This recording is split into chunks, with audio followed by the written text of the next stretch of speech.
I know I'm short, so I'm not even gonna bother with this. Yeah, guys, so I was gonna be transparent, but they were transparent for me. This is my first time. I may have had an underlying threat that I might lose my job if I'm not funny.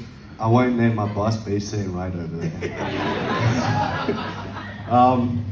Yeah, so I did write a bit of notes just because I'm not as well prepared as all of them.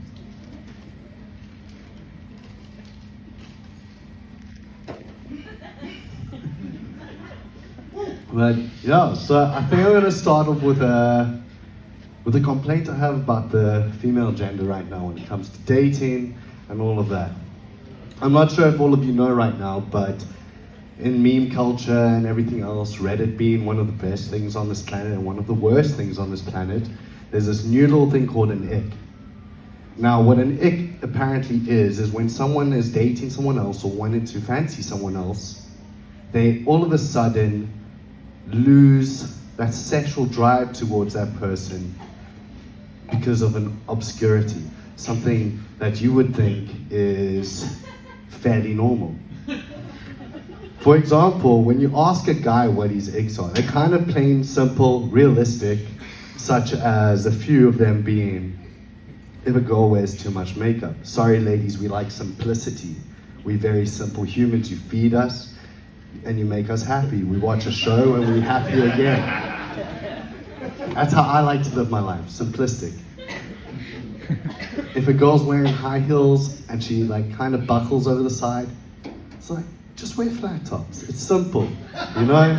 It's simple. But with girls, oh, sorry. I have stories. But here's a few that I found online that you guys will find funny, and then I'll say one that's actually happened towards me. Some being, girls will be like, I find it an ick when a guy tries ice cream with a plastic spoon and then doesn't know where to put it. You see, that's what I said. Another one is chasing a ping pong ball across the table. I mean, I'm sorry ladies, how are we playing beer pong if it falls out of the cup? We have to chase it. And then one of my favorites is wearing a backpack. I'm sorry, all of you have like probably been to school and college. What are we supposed to do?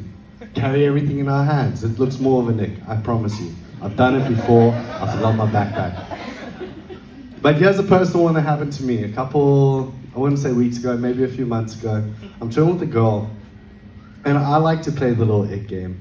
I do it as a little joke with whoever I hang out with. And I'm sitting, and I tend to just breathe, but apparently to her, it was an ick of how I breathe. But this is what she said. I'm sitting there in bed, just chilling, watching a show with her, and she's like, you know, it's kind of an ick how you breathe. And I'm like, how I breathe? What do you mean? I'm supposed to live, aren't I? She's like, no, you're heavy. And this is what she means.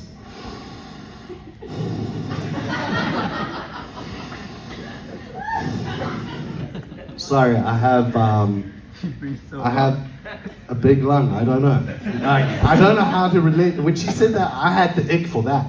Like, I'm like, okay, you ladies just find anything to find against us, I guess. But so those are the two I felt were pretty funny. I'm gonna find a way. So I'm gonna ask you guys. I can either end it off on my favorite word and explain my favorite word, or I can tell you guys a bit of a story. So that's up to you guys. A story. So I figured out I'm getting pretty old, maybe poor, to be fair. Do you guys know what a VHS tape is? I hope so. No, what is it? It's like these big bricks of plastic that somehow hold a movie and audio in it. Now, when I say I lived with VHSs, I lived till like about 13, 14 with them. And DVDs were a commonality in around the early 2000s. I was born in 1998, so I guess it's more of a poor thing. But this was the fun part of it. It wasn't like I didn't have DVDs, but we had my grandmother, who honestly was the top dog before, the top G before Andrew Tate. And she used to record TV shows for our family because we didn't have satellite TV. My dad he's not a Jew, but he acts like one.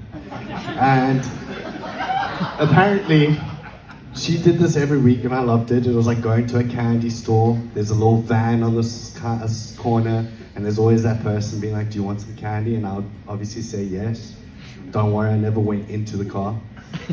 But, so every week she'd give us a new series. There's probably 3 or 4 episodes of different series and it was like cocaine to me. So every time, that was the way I wanted to go see my grandmother. I love her. And she was the OG Pirate Bay before Pirate Bay. However, like Pirate Bay, she was also unplugged. But we still love her. But it was the best part about it was we never changed our tactics as technology changed.